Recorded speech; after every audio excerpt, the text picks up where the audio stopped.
Hello people, vous êtes bien sur ma chaîne et bienvenue pour cette nouvelle vidéo. Oui, c'est bien Lovely Candy et j'espère que vous allez bien.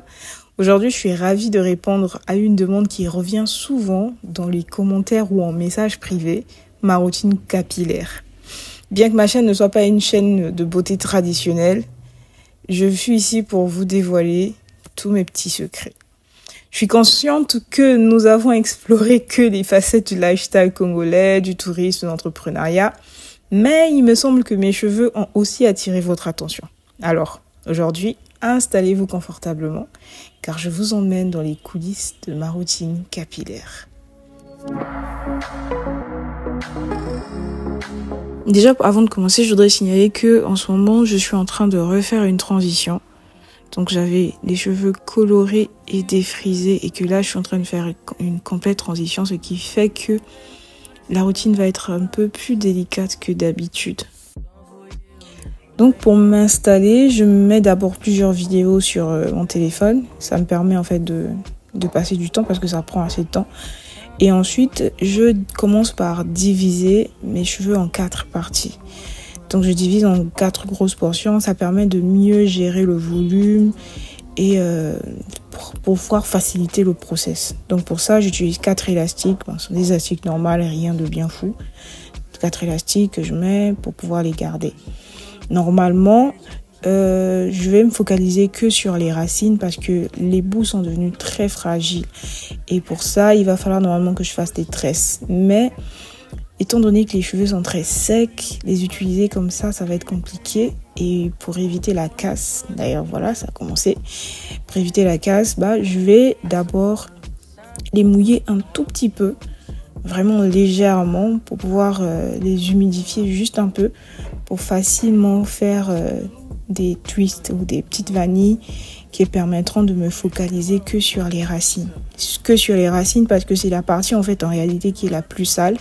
Et si je mets trop de produits sur les pointes, ça va encore assécher les cheveux et causer encore une casse alors que j'ai pas envie qu'ils se cassent maintenant, bien que je sais que je vais les couper. Donc voilà, une fois que j'ai mis mes twists, je mouille en faisant entrer l'eau au maximum vers les racines des cheveux. Et voici le shampoing que j'utilise pour le moment lors de cette transition. Donc j'utilise celui-là parce qu'il va me permettre de vraiment adoucir la base. C'est la partie qui est la plus compliquée à gérer, on va dire ça. Étant donné que l'autre partie défrisée colorée est moins texturisée. Donc, je me focalise vraiment sur la partie où mes cheveux sont au naturel, au maximum. Et c'est là qu'il y a le plus de sébum, de poussière, tout ce qu'il y a comme résidus et tout. C'est vraiment là que va être focalisé le shampoing. Et vraiment éviter d'aller vers le bout. Parce que de toutes les façons, au rinçage, ils vont avoir du shampoing.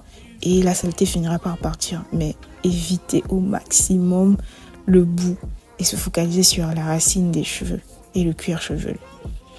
Donc voilà, là je fais un deuxième tour parce que la première fois il fallait bien nettoyer. Et là je refais une deuxième fois pour que ça mousse et que je me rende compte que vraiment là mes cheveux sont nickel, bien propres parce que là ça mousse. Je suis sûre qu'il n'y a plus de saleté, plus de gras, plus de sébum, tout est nickel.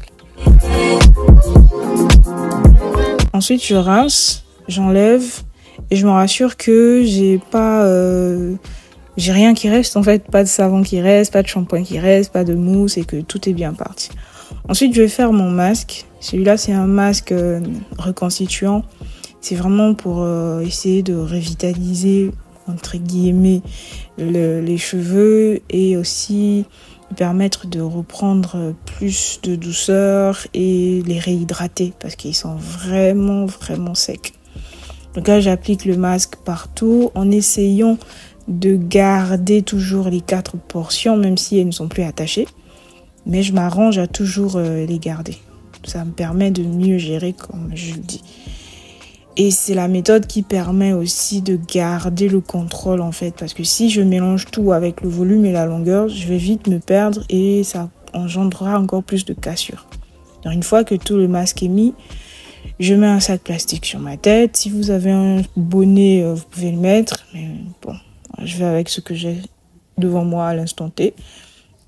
Et je laisse poser pas plus de 10 minutes parce que c'est pas non plus un masque naturel, ça reste quand même quelque chose d'assez industriel, donc je laisse pas plus de 10 minutes.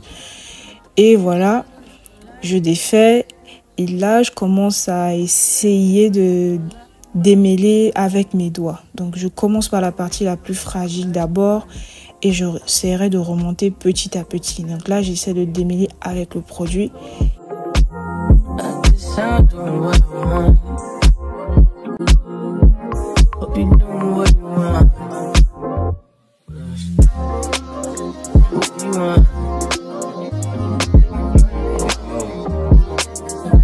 Une fois que c'est fait, je rince, je retire tout ce qu'il y a au maximum. Une fois cette étape terminée, je passe à l'après-shampoing. Donc l'après-shampoing, normalement, ici, il vient pour refermer les écailles des cheveux après avoir fait le masque et tout ce que vous devez faire. Donc moi, j'utilise celui-ci. Il n'est pas bien fou non plus, mais c'est ce que j'utilise. Il me convient pour l'instant.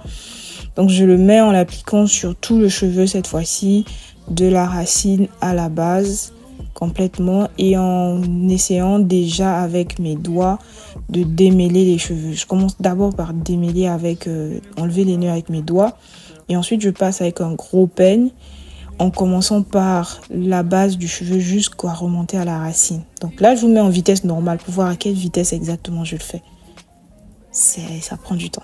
Ça prend du temps, il faut le faire gentiment, gentiment et remonter petit à petit, comme ça, jusqu'à la racine, histoire de limiter au maximum la casse.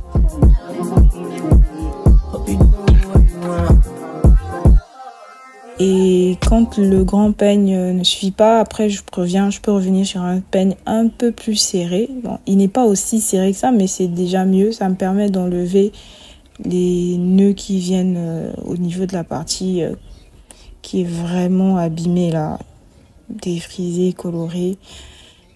Une fois que c'est bien, je remonte voilà autour des racines où je prends le temps vraiment de démêler au niveau de la transition du cheveu qui est complètement naturel à celui qui est abîmé.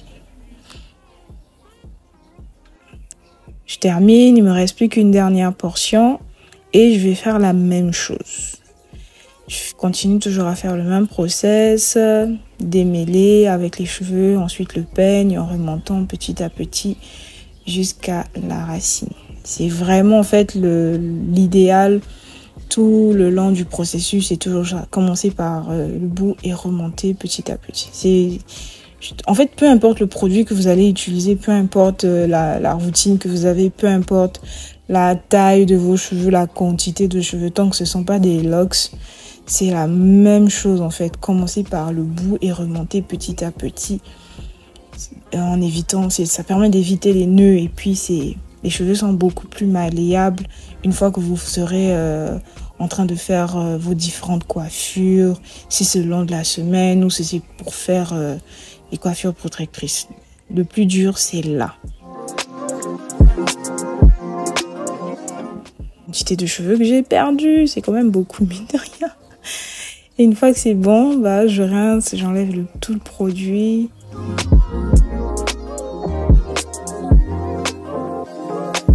Et normalement, pour la douche, c'est fini. Vraiment, c'est la partie sur laquelle il faut vraiment se focaliser. Parce que une fois, normalement, qu'on a fini, on est capable de passer ses doigts entre les cheveux sans problème. Donc voilà, là, c'est après les avoir laissés sécher à l'air libre pendant un bon moment. Et c'est en fonction du temps. J'attends pas que les cheveux soient complètement secs parce que j'aurais besoin de cette eau là en fait pour la sceller, pour que les cheveux ne restent pas aussi secs longtemps. Donc là voilà, je peux toujours passer mes doigts entre les cheveux. Donc j'utilise cette huile de Ramsey Afro Hair, c'est de l'huile de coco pressée à froid. Donc avec cette huile là, ça me permet de garder l'hydratation des cheveux que j'ai déjà eu en amont. Et ayant les cheveux mouillés, l'huile viendra pour sceller en fait l'hydratation des cheveux et les permettront de rester le plus malléable possible, le plus longtemps possible.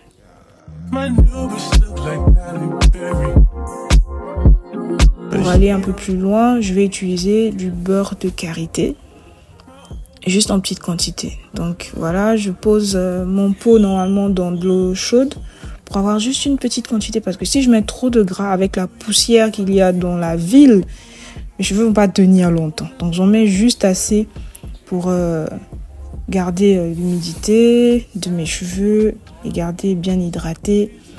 Et j'en applique beaucoup plus sur les racines et ensuite en allant jusqu'au bout. Donc en ce moment, vu que je suis en train de faire une transition, je coupe petit à petit. C'est vraiment pas grand chose là, parce que je sais que je finirai par couper quand j'aurai eu une taille convenable. Mais au fur et à mesure, je coupe pour les garder quand même moins fourchus. Et ensuite, je vais faire des tresses pour pouvoir étirer le cheveu, pour ne pas que la partie qui est la plus texturisée, donc la partie naturelle, ne prenne des nœuds. Donc je vais les étirer avec des tresses pour aussi me faire une coiffure que j'aime beaucoup en ce moment de transition. Parce que c'est une coiffure qui en ce moment me laisse reposer. En changeant de mes chignons que j'ai d'habitude, ce que vous avez l'habitude de voir. Quand j'ai les cheveux lâchés, j'ai la tête qui respire, j'ai moins mal et tout. Et ça, c'est cette coiffure-là que je vais faire ici.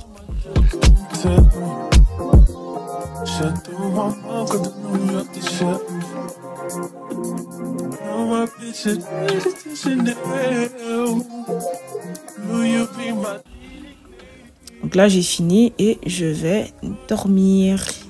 Je sais même plus quelle heure il était là. Ça, c'est le lendemain.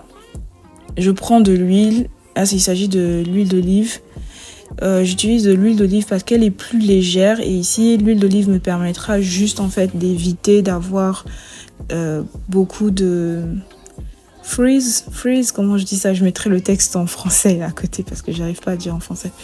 Donc ça me permet de limiter les frisottis, je pense que c'est ça, et de défaire sans problème.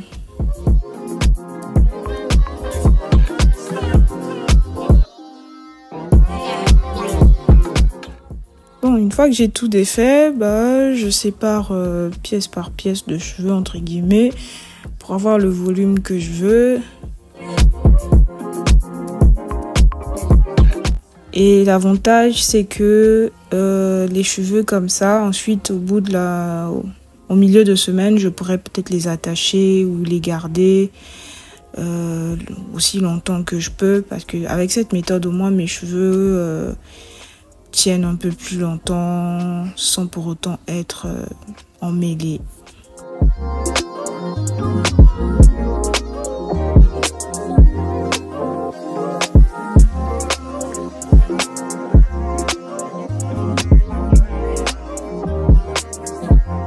Juste de donner de la forme, qu'il y ait un peu plus de volume, donner une forme convenable et puis normalement c'est tout, hein.